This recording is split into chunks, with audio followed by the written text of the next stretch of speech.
welcome to the last chapter of this podcast.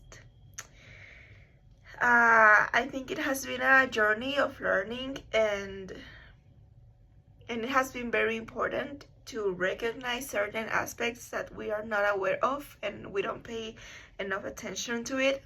But this chapter is about the 21st century pressures, the innovation, inequality, and new regional competition. The transition into the 21st century didn't just update the world economy, it accelerated. Regional competitiveness, once shaped by roads, factories, and proximity to markets, of course, is now influenced by forces that move at digital speed. Rapid technological innovation, the rise of global value chains, automation and artificial intelligence, talent mobility and brain drain, climate change, geopolitical realignments. During this episode, we will examine the pressures and opportunities that define the competitive landscape today and why some regions surge ahead while others fall behind. Okay, now the first segment, the knowledge economy, from factories to intangibles. In past centuries, regions competed through land, resources, and physical production. Now, the most valuable assets are intangibles, such as software, data, patents, research capabilities, and innovative human capital. A city with two successful research universities can outperform a region with twice the factories. This shift explains why certain cities have enormous influence despite modest geographic size. The key that influences this chapter is regional competitiveness now depends on a region's capacity to create, attract, and retain knowledge. Now the second segment is about talent as the new currency. Talent, for example, skilled workers, researchers, engineers, has become the critical resource. Regions that offer strong university, high quality of life, attractive wages, cultural and social openness tend to grow faster. Those that cannot hold onto their talent experience brain drain, a direct hit to competitiveness. For example, Mexico, Western Europe, and many developing regions face this challenge because places like Canada, Germany, USA aggressively attract global labor. In simple terms, people no longer follow jobs. Jobs follow people. Now we have the innovation clusters. The 21st century saw the rise of innovation clusters, geographic concentrations of interconnected industries, suppliers, startups, universities, investors, and labs. For example, some examples. For example, we have Guadalajara here in Mexico that they create electronics and creative industries. Seoul, electronics and robotics. But also clusters are important because they create knowledge spillovers, for example, that are ideas that spread quickly. Then supply networks, it has an efficiency that increases every time. Competition plus collaboration. This way, the innovation accelerates. Access to capital, venture firms concentrate in these areas, and they have a strong identity. Regions become brands. A region without a cluster is increasingly left out of global value chains. I think one of the most important is strong identity, that regions become brands, because once you may have your brand, but you are unknown and you don't change nothing because you think that way your market is working correctly. But what you don't know is that once you make a brand, once you make your own reputation, once you are known, more consumers are attracted to the product or to the market you are selling.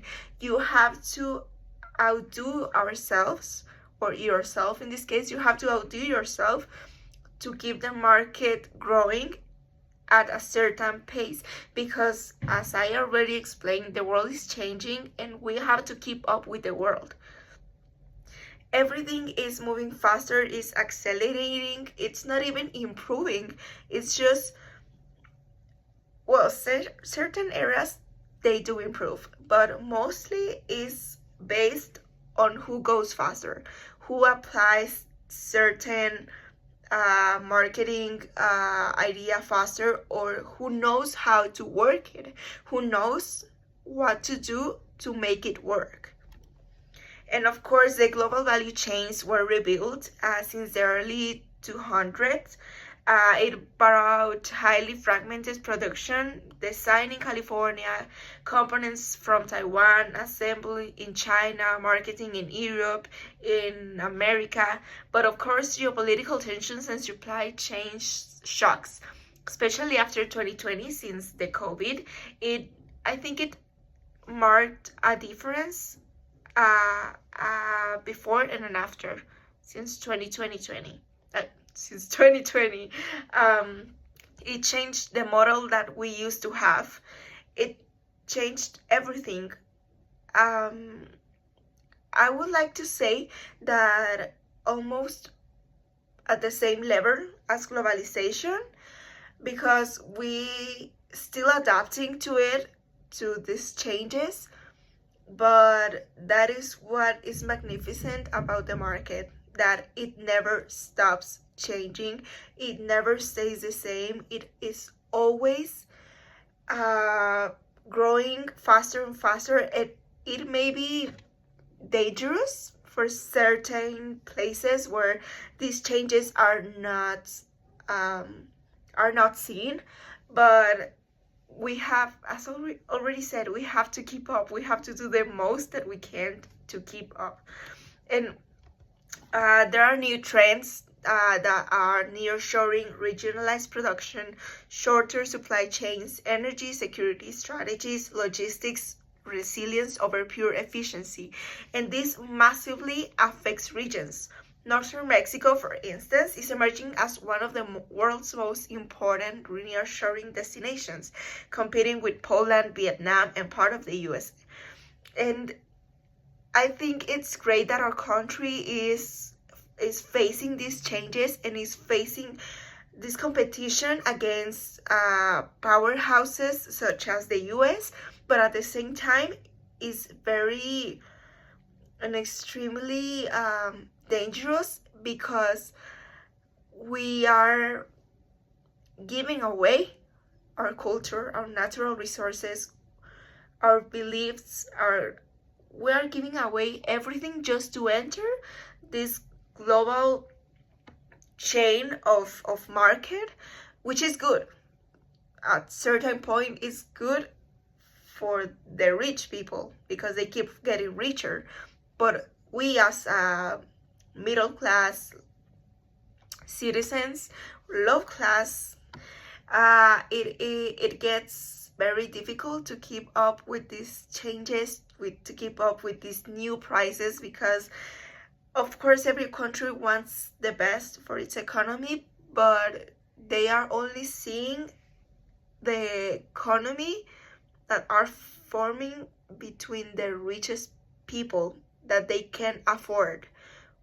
But sometimes people with low income are not taking into account into certain problems, such as the globalization. Certain people don't have access to technology, to this new marketing ways to promote certain products, and they are really left out. And that brings us to inequality, competitive regions versus left behind regions. The 21st century has amplified regional inequality. Breakthrough regions, those with innovation capacity, advance rapidly, but rural areas, post-industrial cities, and isolated regions face declining population, limited investment, weaker educational infrastructure, lower technological adoption. These two-speed geography affects politics, social cohesion, and national development strategies. It also means that national averages hide massive internal difference. But surprisingly, the world's biggest inequalities aren't always between countries, but within them. Because there are certain, for example, here in Mexico, there are certain cities that are going through a really low income problem, and there are certain cities that they are receiving and receiving and receiving, or even in a same city, these cases can be proven. There are parts of the city that have no income and parts of the city that they are living with the best commodities that they could have. Of course, it is a very difficult topic, and it takes a long time to be able to change these situations, but it is not impossible. Now we have digital infrastructure as a competitive baseline, because digital connectivity is no longer optional. It is as fundamental to regional competitiveness today as electricity or highways were a century ago. You can't say like, no, I don't want to be connected to the internet or to be digitally consuming. You have to. It isn't optional. A region without fiber networks, digital literacy, internet access, cybersecurity systems is effectively excluded from high-value economic activities. Regions across Africa, Southeast Asia, and even Latin America have made significant progress, yet disparities persist. We can see that through social media. We have experimented even here in our city, where we go through certain places, and we can see the difference between the normal population and them. Meanwhile, governments and firms now evaluate a region's digital infrastructure before choosing to invest. Competitiveness increasingly equals connectivity. Of course, we have to talk about climate change, because climate adaptation and environmental sustainability have become major economic differentiations, because regions with renewable energy capacity, green industrial policies, resilient infrastructure, sustainable urban planning are positioning themselves as leaders of the coming decades. And why? Well, because industries want cleaner and cheaper energy, lower emissions of carbon, and long-term stability. For example, we have solar clusters, clean tech regions, renewable energy, solar power energy. Competitiveness now intersects with environment strategy. And of course, we have the government, and they play a crucial role, from regulators to strategic architects, because governments today are expected not just to regulate, but to shape competitiveness. That means designing innovation policies, talent strategies, industrial upgrading programs, regional development funds, incentives for high-value industries. Governments that understand regional asymmetries can allocate resources efficiently. Those that ignore geography risk widening inequality. And of course, we have to take into account that increasingly, competitiveness is a multi-level project that involves local governments, national ministries, university, private firms, and of course, civil society. The regions that thrive are those where these actors cooperate. It is teamwork, where everything has to be in place and everyone has to participate for it to work. And well, to close up this chapter, I can conclude that regional competitiveness during this century, it's more than just having industries or good highways, or cheap labor. It is about innovating ecosystem, human capital development, digital transformation mostly, global integration, and environmental adaptation.